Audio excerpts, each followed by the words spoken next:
Me right now, because most of you have no clue who I am. I'm a very fearful person. I'm afraid of a lot of things. Does anyone else here have irrational fears about at least one thing? Yes. Okay, what is it? What's one of your irrational? Definitely snakes. Snakes. Yeah. Okay. Have you ever seen one? Oh, sure. Oh, well, there you go. That is kind of rational. Yes. Large penises. Penis. Have you ever seen one? Yes! Yes. Yes. How many? You don't have to share. It's okay. You can if you want to. Only one.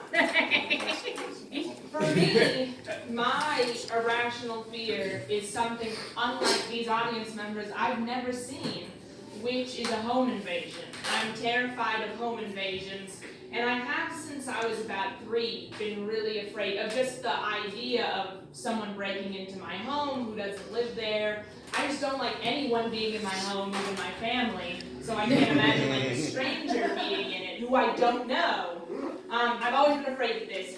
And it wasn't until about 2 years ago, after over 20 years of really being afraid of home invasions, that I realized how silly this fear was, considering I'll never have enough money to own a home. So I won't ever experience home invasion. It was both a positive but also a crestfallen moment for me.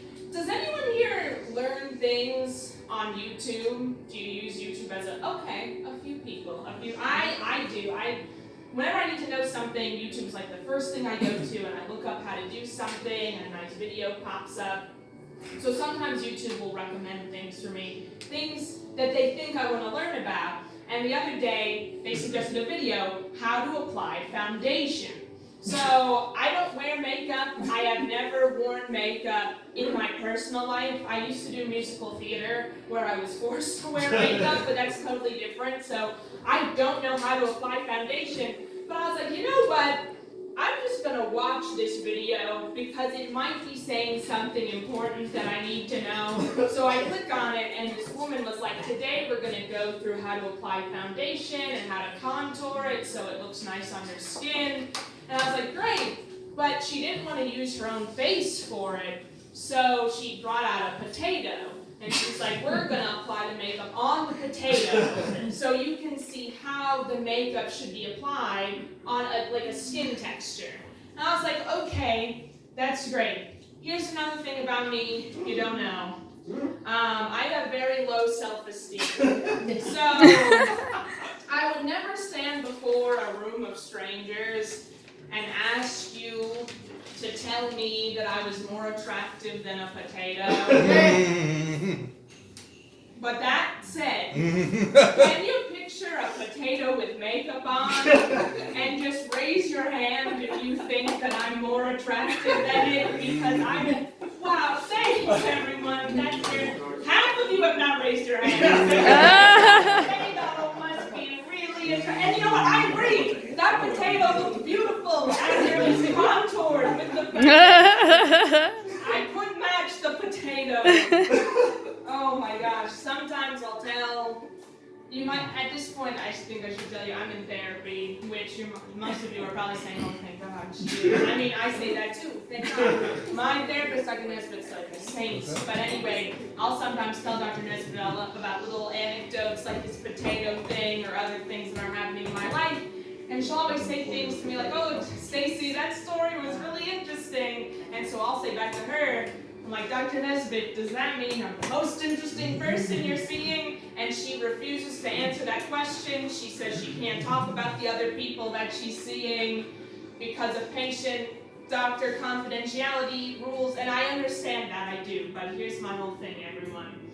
If I don't know I'm the most interesting person that Dr. Nesbitt is seeing, maybe she'll find a more interesting person and just not want to see me again. So who knows? I don't know what a therapist wants when they book their day-to-day, so I really need to amp up the excitement. One way I'm trying to invent this new phrase and get it to catch on. This is what the phrase is. It is backup friend. If I say that, do you kind of get where I'm going with this? Maybe you have a best friend or maybe you have done this to people in your friend group. When your actual best friend is out of town, you have to line up a backup friend to hang out with when you have no one to hang out with.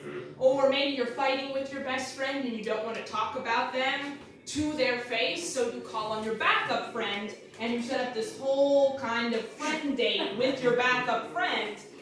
I am at the point in my life where I am happy to admit that I am a backup friend to several people. So I know when one of these people call on me or they text me and they're like, do you want to hang out? I'm like, you're only texting me because your real best friend is either not talking to you or out of the country.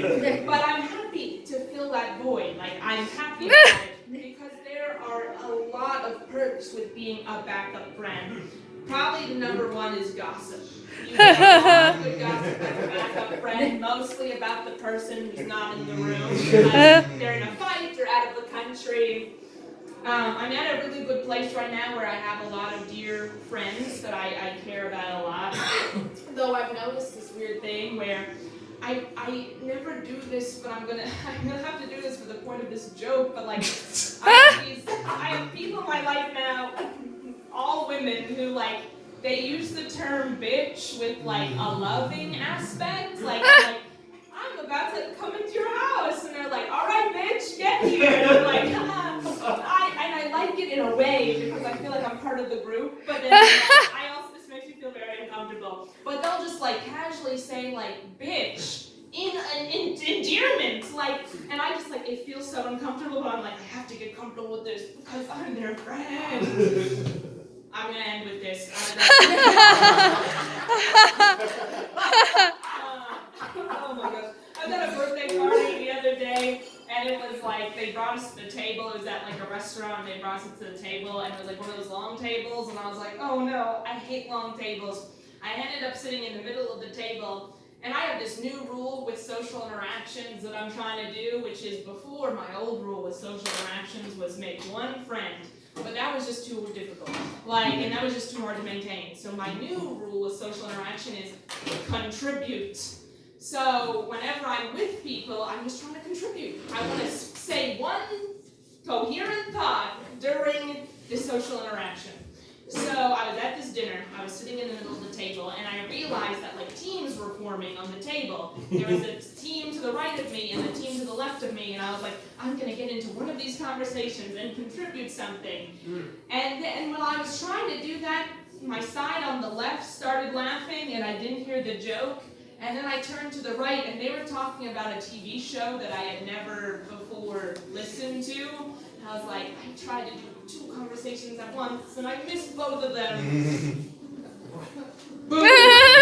Anyway, everyone, I think what I'm trying to say is that potato was so beautiful. You've been a wonderful crowd. I've been saying I'm so excited to welcome our next performer. Come to the microphone. Very, very funny. Please make some noise for Walter Gottlieb.